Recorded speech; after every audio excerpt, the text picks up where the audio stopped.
Hi friends, ಎಲ್ಲರಿಗೂ ನಮಸ್ಕಾರ. Gagan cooking ಚಾನಲ್ಗೆ ಸ್ವಾಗತ. ಹೊಸದಾಗಿ ನಮ್ಮ ಚಾನಲ್ ನೋಡ್ತಾ ಇದ್ದರೆ ಸಬ್ಸ್ಕ್ರೈಬ್ ಮಾಡ್ಕೊಳ್ಳಿ, ಹಾಗೆ ಪಕ್ಕದಲ್ಲಿರೋ ಬೆಲ್ ಐಕನ್ ಕ್ಲಿಕ್ ಮಾಡಿ. ಬನ್ನಿ ಇವತ್ತು ತುಂಬ ಟೇಸ್ಟಿಯಾದಂತಹ ಪಾಲಕ್ ಬಜ್ಜಿ ಮಾಡೋದು ಹೇಗೆ ಅಂತ ನೋಡ್ಕೊಳ್ಳೋಣ. ಪಾಲಕ್ ಗೊಜ್ಜು ಅಂತಲೂ ಹೇಳ್ಬೋದು. ಇದು ಪಾಲಕ್ನ ಬೇಯಿಸ್ಕೊಂಡು ಮಾಡ್ತಾಯಿದ್ದೀನಿ. ಈಗ ಹೇಗೆ ಮಾಡೋದು ಅಂತ ನೋಡ್ಕೊಳ್ಳೋಣ. ನಾನಿಲ್ಲಿ ಎರಡರಿಂದ ಮೂರು ಕಟ್ಟಾಗಷ್ಟು ಪಾಲಕ್ ಸೊಪ್ಪನ್ನ ಈ ರೀತಿ ಬೇಯಿಸ್ಕೊಂಡು ಇಟ್ಕೊಂಡಿದ್ದೀನಿ. ಹಾಗೆ 2 ಗೆಡ್ಡೆ ಬೆಳ್ಳುಳ್ಳಿ, 1 ಸ್ಪೂನ್ ಆಗಷ್ಟು ಜೀರಿಗೆ, ಚಿಕ್ಕ ಸ್ಪೂನಲ್ಲಿ 1 ಸ್ಪೂನ್ ಜೀರಿಗೆ, ಮೆಣಸುಕಾಳು ಸ್ವಲ್ಪ, 1 ಸ್ಪೂನ್ ಮೆಣಸುಕಾಳು, ರುಚಿಗೆ ತಕ್ಕಷ್ಟು ಉಪ್ಪು, ಈರುಳ್ಳಿ ಫ್ರೈ ಮಾಡ್ಕೊಳ್ಳೋದಕ್ಕೆ, ಇದು ರುಬ್ಬೋದಕ್ಕೆ ಈರುಳ್ಳಿ, ಕಾಯಿ ತುರಿ. ನಾನು ಈ ಬೌಲ್ಗೆ 1 ಬೌಲ್ ಫುಲ್ ತೊಗೊಂಡಿದ್ದೀನಿ. ಟೊಮೊಟೊ ಹಣ್ಣು 1-2 ತೊಗೊಳ್ತಾ ಇದ್ದೀನಿ. ಸ್ವಲ್ಪ ಅದ್ರ ಜೊತೆಗೆ ಹುಣಸೆಹಣ್ಣು ಹಾಕ್ಕೊಳ್ತಾ ಇದ್ದೀನಿ. ಈಗ ಬಾಣಲಿಗೆ ಕಾದ ನಂತರ ಸ್ವಲ್ಪ ಎಣ್ಣೆ ಹಾಕ್ಕೊಳ್ತಾ ಇದ್ದೀನಿ.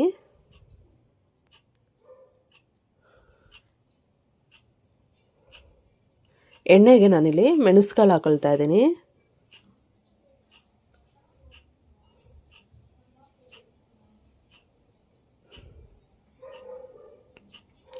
ಇದಕ್ಕೆ ನಾನಿಲ್ಲಿ ಫ್ರೈ ಮಾಡೋದಕ್ಕೆ ಜೀರಿಗೆನೂ ಹಾಕ್ಕೊಳ್ತಾ ಇದ್ದೀನಿ. ಮೆಣಸು ಮತ್ತು ಜೀರಿಗೆ, 2 ಗೆಡ್ಡೆ, ದೊಡ್ಡ ಗೆಡ್ಡೆ 2 ಗೆಡ್ಡೆ ಬೆಳ್ಳುಳ್ಳಿ ಹಾಕ್ಕೊಳ್ತಾ ಇದ್ದೀನಿ. ಸಿಪ್ಪೆ ಬಿಡಿಸ್ಬಿಟ್ಟು ಹಾಕ್ಕೊಳ್ತಾ ಇದ್ದೀನಿ. ಇದು ಚೆನ್ನಾಗಿ ಫ್ರೈ ಆಗಬೇಕು.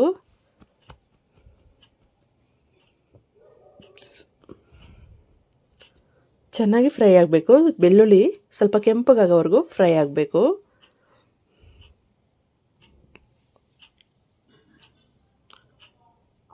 ಬೆಳ್ಳುಳ್ಳಿ ಘಮ ಘಮ ಅಂತ ಬರ್ತಾ ಇದೆ. ಫ್ರೈ ಆಗ್ತಿದ್ರೆ ಆವಾಗ ಟೇಸ್ಟ್ ಬರುತ್ತೆ.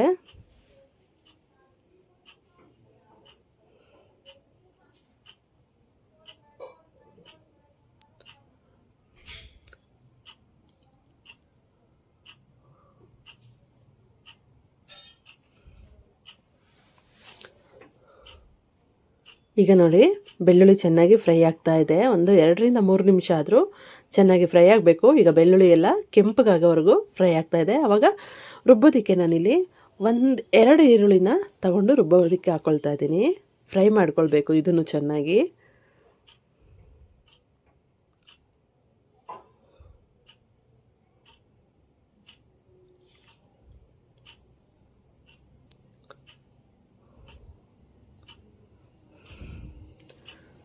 ನೋಡಿ, ಇದು ಈರುಳ್ಳಿನೂ ಚೆನ್ನಾಗಿ ಫ್ರೈ ಆಗ್ತಾ ಇದೆ.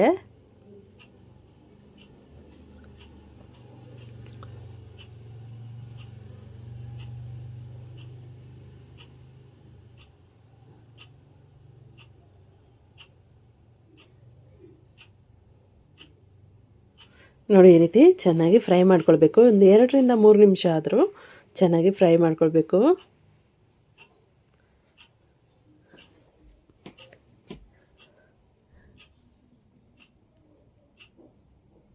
ಈರುಳ್ಳಿ ಸ್ವಲ್ಪ ಬ್ರೌನ್ ಕಲರ್ ಬರೋವರೆಗೂ ಫ್ರೈ ಮಾಡ್ಕೊಳ್ಳೋಣ.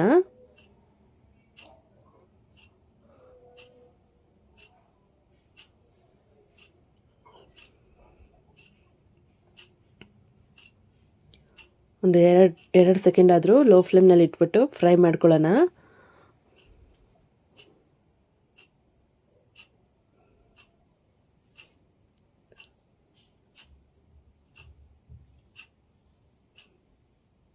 ಈಗ ಈರುಳ್ಳಿ ಚೆನ್ನಾಗಿ ಫ್ರೈ ಆಗಿದೆ. ನಾನು ಇಲ್ಲಿ 1 ಬೌಲ್ ಅಷ್ಟು ಕಾಯಿ ತುರಿ ಹಾಕ್ಕೊಳ್ತಾ ಇದ್ದೀನಿ. ಕಾಯಿ ತುರಿನೂ ಚೆನ್ನಾಗಿ ಫ್ರೈ ಮಾಡ್ಕೊಳ್ಬೇಕು. ಇದಕ್ಕೆ ಕಾಯಿ ತುರಿನೂ ಹಾಕೋಬೋದು, ಮತ್ತು ಕೊಬ್ಬರಿ ಹಾಕಿದ್ರೂ ಟೇಸ್ಟ್ ಬರುತ್ತೆ. ಕೊಬ್ಬರಿ ಇದ್ದರೆ ಕೊಬ್ಬರಿನೂ ಹಾಕ್ಕೊಳ್ಬೋದು. ನಾನಿಲ್ಲಿ ಕಾಯಿ ತುರಿ ಹಾಕ್ಕೊಳ್ತಾ ಇದ್ದೀನಿ. ನಾನಿಲ್ಲಿ 1 ಸ್ಪೂನ್ ಆಗೋಷ್ಟು ಅಚ್ಕಾರದ ಪುಡಿ ಹಾಕ್ಕೊಳ್ತಾ ಇದ್ದೀನಿ. ಇದನ್ನು ಚೆನ್ನಾಗಿ ಹಾಗೆ ಕಾಯಿ ಜೊತೆನೆ ಫ್ರೈ ಮಾಡ್ಕೊಳ್ತಾ ಇದ್ದೀನಿ.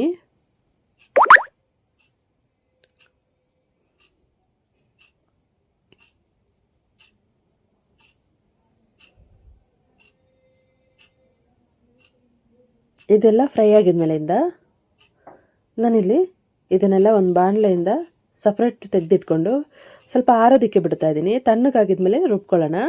ಈಗ ನಾನಿಲ್ಲಿ ಟೊಮೊಟೊ ಮತ್ತು ಹುಣಸೆಹಣ್ಣು ಸ್ವಲ್ಪ ಹಾಕ್ಬಿಟ್ಟು ಫ್ರೈ ಮಾಡ್ಕೊಳ್ತಾ ಇದ್ದೀನಿ ರುಬ್ಬೋದಕ್ಕೇ.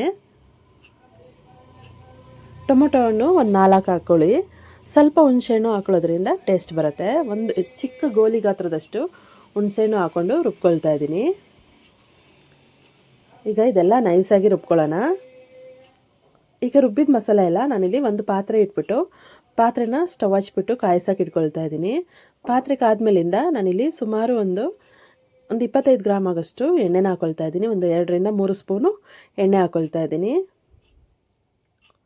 ಈ ಎಣ್ಣೆಗೆ ನಾವು ರುಬ್ಬಿದಂಥ ಮಸಾಲೆನೂ ಹಾಕ್ಕೊಳ್ಬೇಕು.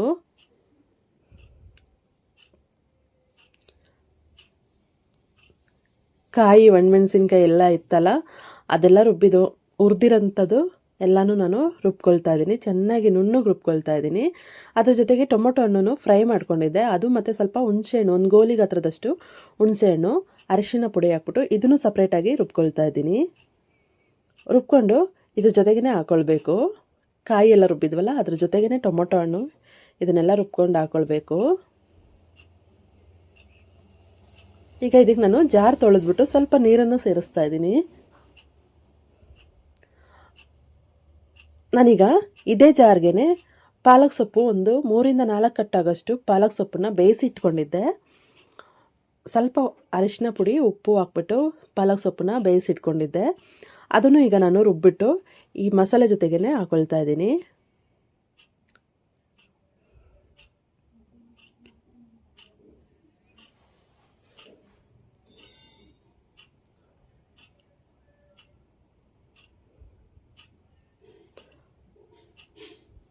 ಮಸಾಲೆ ಜೊತೆಗೇ ನಾನು ಪಾಲಕ್ ಸೊಪ್ಪು ಬೇಯಿಸಿದ್ನಲ್ಲ ಅದನ್ನು ರುಬ್ಕೊಂಡು ಹಾಕ್ಕೊಂಡು ಚೆನ್ನಾಗಿ 1-2 ಸಲ ಹಾಗೆ ಸೌಟ್ನಲ್ಲಿ ತಿರುಗಿಸ್ಕೊಳ್ಬೇಕು.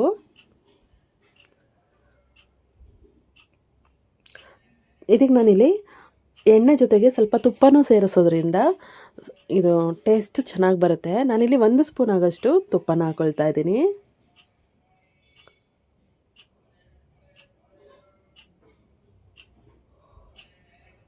ದೊಡ್ಡ ಸ್ಪೂನಿಗೆ 1 ಸ್ಪೂನು, ಚಿಕ್ಕ ಸ್ಪೂನ್ ಆದರೆ 1.5 ಸ್ಪೂನ್ ಹಾಕ್ಕೊಂಡ್ರೆ ಸಾಕು. ಇದು ರುಚಿಗೆ ಎಷ್ಟು ಬೇಕಷ್ಟು ಉಪ್ಪನ್ನು ಹಾಕ್ಕೊಳ್ತಾ ಇದ್ದೀನಿ. ಹಾಕ್ಬಿಟ್ಟು ಸೌಟ್ನಲ್ಲಿ ಚೆನ್ನಾಗಿ ತಿರುಗಿಬಿಟ್ಟು ನಿಮಗೆ ಎಷ್ಟು ಬೇಕಷ್ಟು ನೀರನ್ನು ಸೇರಿಸ್ಕೋಬೋದು. ತುಂಬ ನೀರು ಹಾಕ್ಕೊಳ್ಬಾರ್ದು, ಇದು ಗಟ್ಟಿಯಾಗಿದ್ದಷ್ಟು ಟೇಸ್ಟ್ ಬರುತ್ತೆ.